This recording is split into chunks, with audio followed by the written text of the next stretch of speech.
Thank you. It being 9 a.m, I'll declare Council special meeting open on the 27th of June.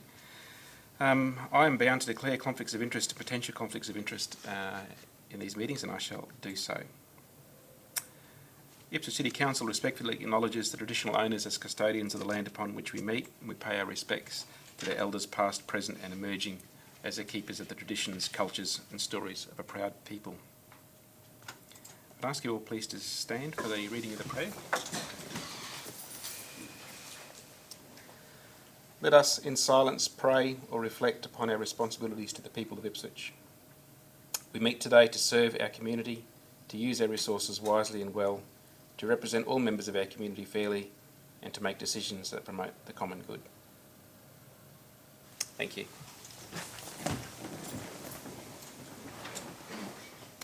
Agenda item D, apologies. There are no interim management committee members present at this meeting today, it being a special meeting. Agenda item E, officers' reports. I think we have 5 officers' report from memory to discuss today. First one being the Riverview Community Centre. This has been a challenging issue for Council. I commend the officers involved in the Expression of Interest campaign for appropriate governance in that process. The issue that arose, I guess, after that process was adopted was some significant misconceptions, I think, in some parts of the community about what the Council's intentions were and what the process involved.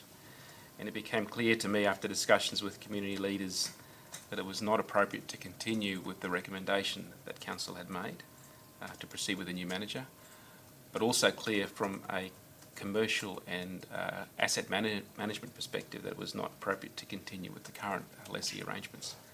So the decision before Council today is that Council itself will assume management of the Riverview Community Centre as an interim model for about a year, and then go out again with another EOI process. I think that's an appropriate balance in terms of the interest that arose subsequent to the previous Council decision.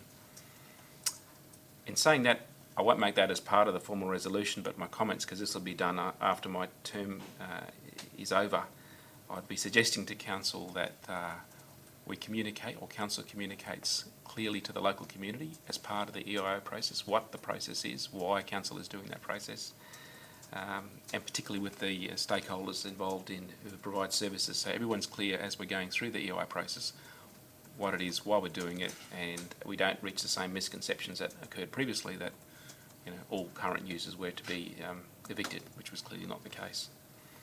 So on that basis, the recommendations A and B on page 5 of the papers are resolved. Next item is disposal of part of 95A Brisbane Road, Bevelle, otherwise known as Swifts Leagues Club location. This again has been an interesting issue for Council to address. In this issue, my main concerns have been a lack of information and a lack of transparency in terms of the whole process. I understand the club has had discussions with previous councillors, with previous mayors, with current and previous staff of Council over months, and it has dragged on longer than it should have, and I acknowledge that. But I think where we're at today is an appropriate decision for Council to make. So in principle, the key information, I guess, that arose in the last month to me was that even if Council fulfilled its obligations under the lease to manage and maintain the building to its appropriate standard, that was not appropriate, not sufficient for the club going forward to run a contemporary sports and recreation facility. They acknowledge that that's not Council's responsibility to spend that extra money. For them to do that, though, they need tenure on the site. So I reached the view that it was an appropriate, in principle, decision to make to sell the land to Swifts, but on the basis that they bring the community along with them. So this is a decision or recommendation that Council today adopts a decision to sell the site on that provision that Swifts prepare a master plan, engage with the community in an appropriate way, produce a report to Council that convince Council that there's sufficient community support, not total community support, sufficient community support for the sale to proceed. And I think that's an appropriate balance in terms of what we're trying to achieve. And I don't want to stand in the way of a club that delivers valuable community services. And I think it's appropriate for them to have tenure to the site to deliver those community services under the new model, but they just need to bring the community along. So recommendations A to F on pages 29 and 30 resolved. Uh, 61. The next item is, no, wrong one. All right. Transfer of property and assets, Ipswich City Properties to Council.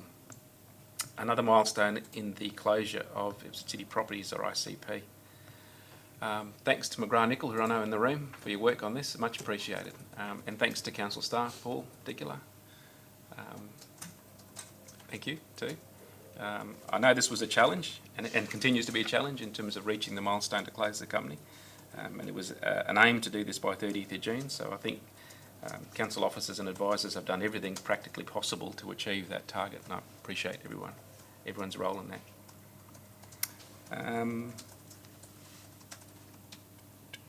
I should declare, a conflict of interest in this agenda item because I'm, as well as an interim administrator of council, also the sole director of ICP. In carrying out my role as sole director of ICP, I've taken on the view in all those meetings to act on behalf of the best interests of the shareholders, and the shareholders being council. So that's how I've resolved the potential conflict of interest in the end reaching view. There is none because I'm representing the interests of the shareholders, which is council, which represents the people in any case, and carried that through. And given my role as interim administrator, I really have no choice but to make these resolutions and acknowledge that perceived conflict of interest is there. So resolutions A to F, apart from one change. A to L. A to, yep, sorry, A to L resolved, apart from an amendment on page 53, which is relating to clause 3B and C. The amount in the papers says $16,875,675.28. It actually should read $16,875,657.28. So 675 becomes 657 in essence in the paper. So with that amendment, I'll take recommendations A to L as resolved.